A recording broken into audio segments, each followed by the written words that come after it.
India और पाकिस्तान, दो देश जिनका इतिहास एक है लेकिन जिनके बीच हमेशा झगड़ा रहा है। 1947 के बंटवारे से बने इन दोनों देशों का रिश्ता लड़ाई, शक और हमेशा मंडराते हिंसा के खतरे से भरा रहा है। कश्मीर, जिस पर दोनों देश अपना हक जताते हैं, में जो नया झगड़ा हुआ है वो शांति के कितने नाजुक होने की याद दिलाता है। बेगुनाह टूरिस्टों पर हमला, इल्जाम तराशी, फौज की तैयारी, ये सब खतरे की तरफ बढ़ते कदम हैं। दुनिया सांस रोककर देख रही है, सब शांति बनाए रखने की बात कर रहे हैं, लेकिन इतिहास के सबक बहुत जोरदार हैं। 1947, 1968, 1970 की लड़ाई के मैदानों से लेकर 1991 में कारगिल की बर्फीली चोटियों तक लड़ाई का साया हमेशा मंडराता रहा है। आज फिर से तनाव बढ़ रहा है, इसलिए दोनों देशों की फौजी ताकत को समझना जरूरी है, क्योंकि उनकी क्षमता को समझना ही इस खतरनाक खेल के दांव को समझने की कुंजी है। आंकड़े अपनी कहानी खुद बताते हैं। इंडिया की 14.5 लाख की फौज पाकिस्तान के 6.5 लाख सैनिकों के मुकाबले बहुत बड़ी है। ये फर्क इंडिया की जरूरतों को दिखाता है। एक बड़ा देश जिसे दो तरफ से खतरा हो सकता है। पाकिस्तान, जो जमीन के हिसाब से छोटा है, ने एक छोटी लेकिन तेज फौज बनाई है। लेकिन सिर्फ संख्या ही पूरी कहानी नहीं बताती। ट्रेनिंग, रणनीति और तकनीक भी बहुत अहमियत रखते हैं। सालों की आतंकवाद विरोधी कार्रवाई और सरहद पर झड़पों से तपा हुआ इंडियन आर्मी का नाम बहुत है। पाकिस्तान की फौज, जो उतनी ही प्रोफेशनल है और अंदरूनी सुरक्षा चुनौतियों से निखरी है, अपनी जिद और तेज हमले करने की क्षमता के लिए जानी जाती है।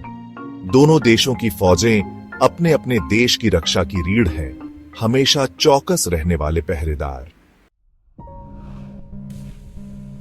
जब बात परमाणु हथियारों की आती है तो इंडिया पाकिस्तान की दुश्मनी और भी डरावनी हो जाती है। दोनों देशों के पास ये महाविनाश के हथियार हैं, जो उनके रिश्ते में हमेशा रहे अविश्वास का सबूत है। 1998 में अपनी परमाणु ताकत का ऐलान करने वाले इंडिया के पास जमीन, हवा और पानी तीनों जगह से परमाणु हमला करने की क्षमता है। पाकिस्तान, जिसने कुछ ही समय बाद अपने परमाणु परीक्षण किए, ज्यादातर जमीनी हमले पर निर्भर है। किसी भी लड़ाई के बढ़ने पर परमाणु हमले का खतरा मंडराता रहता है, जो गलत अनुमान के भयानक नतीजों की याद दिलाता है। दुनिया सांस रोककर देख रही है, उम्मीद करती है कि इस खतरनाक खेल में अक्ल और संयम की जीत हो। चौथा भाग, स्टील के पंख, हवाई ताकत की तुलना। हवाई ताकत के मामले में इंडिया संख्या और क्वालिटी दोनों में आगे है। वो 200 से ज्यादा विमानों के साथ, जिनमें फ्रांस में बने रफाल, रशियन Su-30 MKI और भारत में बने तेजस LCA जैसे एडवांस्ड लड़ाकू विमान शामिल हैं। इंडियन एयरफोर्स के पास जबरदस्त ताकत है।